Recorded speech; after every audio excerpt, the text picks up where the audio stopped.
أعوذ بالله من الشيطان الرجيم. بسم الله الرحمن الرحيم.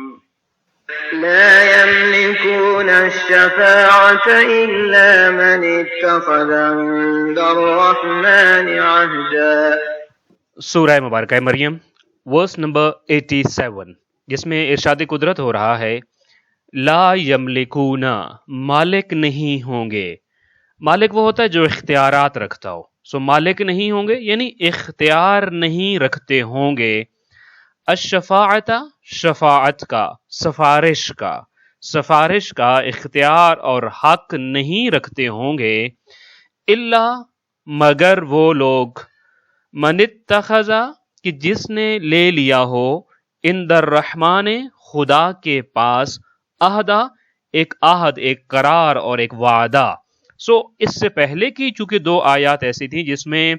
متقین کے بطور مہمان اور عزت و اکرام کے ساتھ جنت میں وارد ہونے کی بات کی گئی تھی، اور مجرمین کے بارے میں یہ کہا گیا تھا کہ ان کو فرشتے ہانکتے ہوئے پیاسے اونٹوں کی طرح لے کر آ رہے ہوں گے۔ تو یہاں اب اس کے بعد کی سچویشن بیان کی جا رہی ہے کہ ان دونوں گروپس کے وارد ہونے کی سچویشن تو یہ ہے، وہاں ایک عقیدہ شفاعت کا تذکرہ بھی چونکہ اسی مرحلے میں ہوتا ہے تو اس کی وضاحت ورس نمبر 87 میں دے دی ہے۔ اس آیا کا ترجمہ اس طرح سے بنتا ہے کہ انہیں شفاعت کا کوئی اختیار نہ ہوگا سوائے اس کے جس نے اللہ سے عہد لے لیا ہو۔ اچھا، اس آیا میں جو شفاعت کی بات ہو رہی ہے، یہ اس کے بارے میں مفسرین کا یہ کہنا ہے کہ در حقیقت یہ دو گروہوں کے بارے میں بات ہو رہی ہے۔ ممکن ہے کہ یہاں ان لوگوں کی بات کی جا رہی ہو کہ کون لوگ ہوں گے جو قیامت کے دن شفاعت کر سکیں گے، تو وہی لوگ کر سکیں گے جنہوں نے اللہ سے عہد لے لیا ہو اور جو اللہ کی طرف سے اجازت دیے گئے ہوں گے، جس کے بارے میں ہمارا عقیدہ ہے کہ انبیاء ہوں گے، معصومین علیہم السلام ہوں گے، صلحاء ہوں گے، شہداء ہوں گے، تو اولیاء اللہ ہوں گے، اور یہ وہ ہستیاں ہیں جو اللہ کے ہاں شفاعت کا حق رکھتے ہوں گے قیامت کے دن۔ تو یا تو یہ معنی ہے کہ قیامت کے دن ہر کوئی شفاعت نہیں کر رہا ہوگا مگر وہی کرے گا کہ جس کو اللہ نے یہ اختیار دیا ہو اور جس سے اللہ نے یہ عہد کیا ہو اور اس کا مقام، مرتبہ اور منزلت ایسی ہو کہ قیامت کے دن وہ شفاعت کا حق رکھتا ہو۔ یا پھر اس کا معنی دوسرا اس طرح سے ہو سکتا ہے کہ قیامت کے دن شفاعت کن لوگوں کی ہو رہی ہوگی؟ کیا ہر ایک کی شفاعت ہو رہی ہوگی؟ فرمایا نہیں، ہر ایک کی شفاعت نہیں ہوگی، شفاعت انہی کی ہوگی جو اللہ کے عہد پر پورا اترتے ہوں، یعنی وہاں ایک کرائیٹیریا سیٹ کر دیا اللہ نے شفاعت کے لیے۔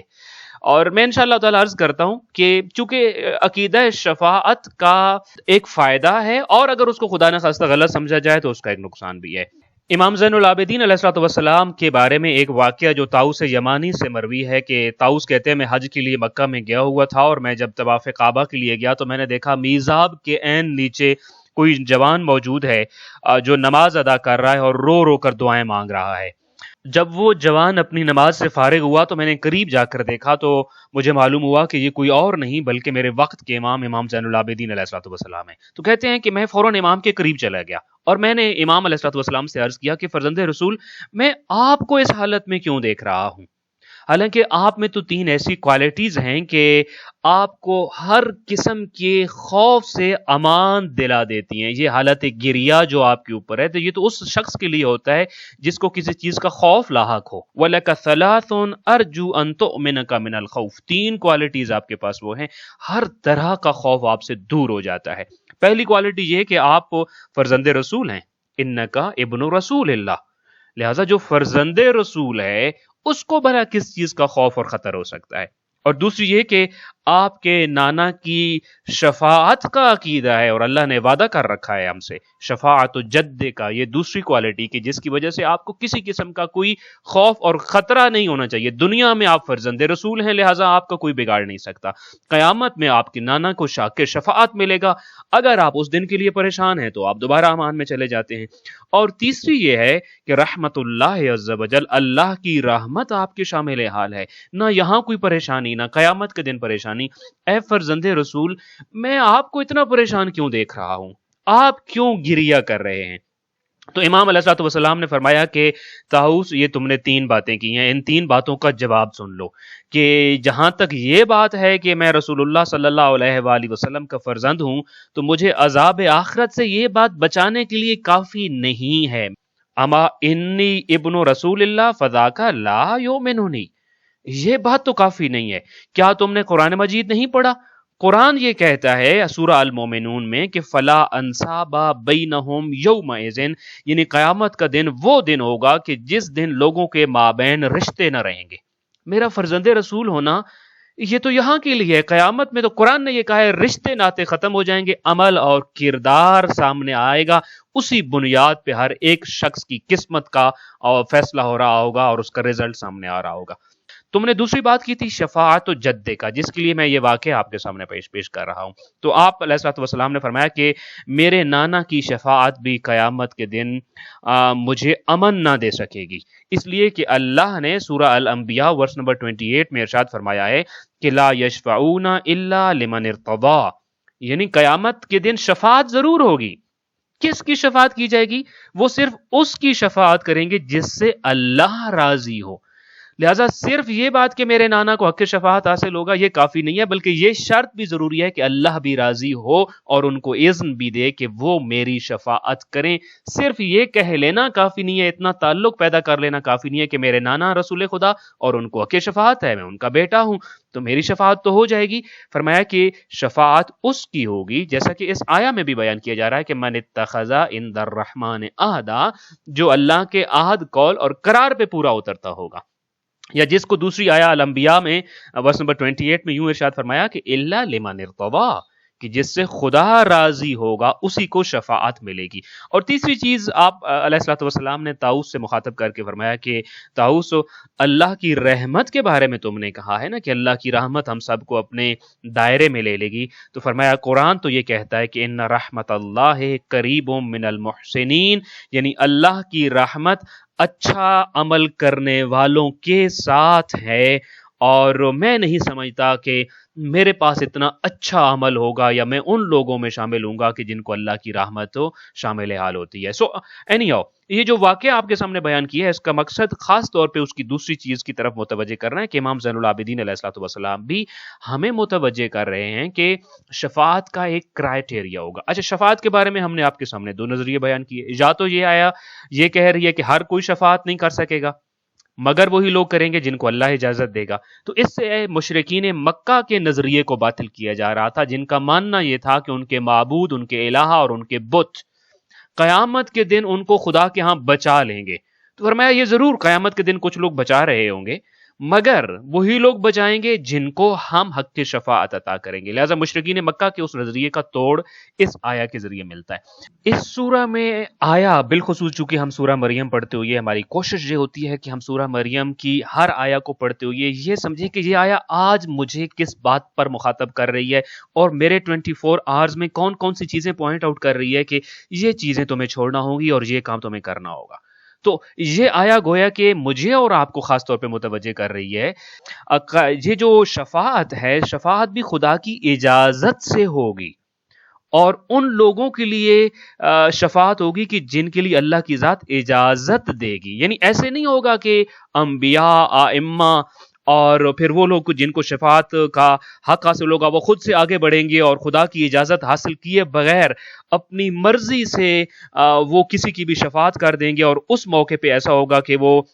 باطل کو حق بنا دیں گے یا بدی کو نیکی بنا دیں گے اور ایک مجرم کو پاک و صاف کر دیں گے۔ ایسا ہرگز نہیں ہے، خدا کے سامنے اس چیز کی کوئی جسارت بھی نہیں کر سکتا ہے۔ یہ ساری باتیں قرآن مجید یہ بتا رہا ہے کہ شفاعت حاصل کرنے کی بھی ساری شرائط ہیں۔ شفاعت کی بنیاد پر کسی کو گناہ کا لائسنس نہیں مل جاتا کہ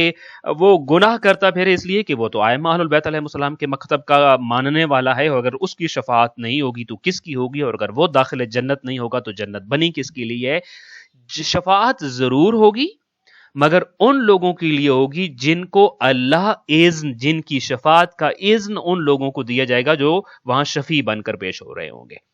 اور ان لوگوں کو اچھا شفاعت کا نظریہ اگر میں مختصراً آپ کے سامنے عرض کروں، 2 لفظوں میں عرض کریں ہم تو شفاعت کا نظریہ کیا ہے؟ شفاعت کا نظریہ یہ ہے کہ شفاعت کی امید اگر کوئی اس دنیا میں کر سکتا ہے تو صرف وہ لوگ کر سکتے ہیں کہ جنہوں نے زندگی عمل صالح کے ساتھ گزاری، ایمان کے ساتھ گزاری، توبہ کے ساتھ گزاری اور راہ پروردگار میں گزاری، پوری زندگی اصلاح میں گزار دی، لیکن کبھی کوئی کوتاہی ہو گئی، کبھی زندگی میں کسی لمحے غفلت کا شکار ہو گئے، زندگی میں کبھی ایسا وقت آیا کہ جذبات سے مغلوب ہو کر اور نفس سے مغلوب ہو کر نیکیوں کے ساتھ کہیں نہ کہیں کوئی غلطی ہو گئی ہے۔ اب اس طرح کے لوگ، اور پھر وہ غلطی کرنے کے بعد پچھتاوا بھی ہے، اب اس طرح کے لوگ جو ہیں اللہ کی رحمت کے سزاوار ٹھہریں گے، اور نبی کریم صلی اللہ علیہ وآلہ وسلم ان کی اولاد معصومین، انبیاء، اولیاء اور صلحاء، شہداء کی شفاعت کے حقدار ٹھہریں گے، اور انشاءاللہ تعالی ان کی شفاعت کی بنیاد پر ان کی غلطیوں کو بخش دیا جائے گا، اور پھر انشاءاللہ تعالی وہ داخل جنت ہوں گے۔ شفاعت کا نظریہ دوسری طرف یہ بھی بتا رہا ہوتا ہے کہ جن لوگوں نے شفاعت کی بنیاد پر گناہوں ہی کو زندگی کا آسرا سہارا اوڑھنا بچھونا بنا لیا اور زندگی میں کوئی قید و بند ہی نہیں رکھا، اس لیے کہ شفاعت ہے،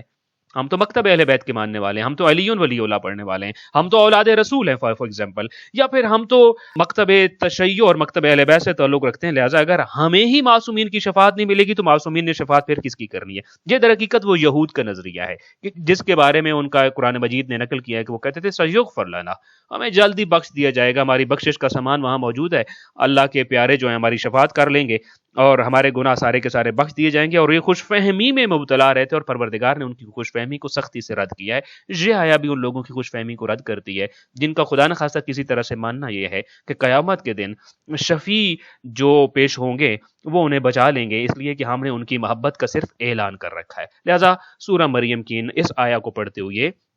ہمیں متوجہ کیا جا رہا ہے کہ سب سے پہلے تو ضروری یہ ہے کہ آپ ان کے دامن سے متمسک ہوں جن کو قیامت کے دن حق شفاعت دیا جا رہا ہوگا۔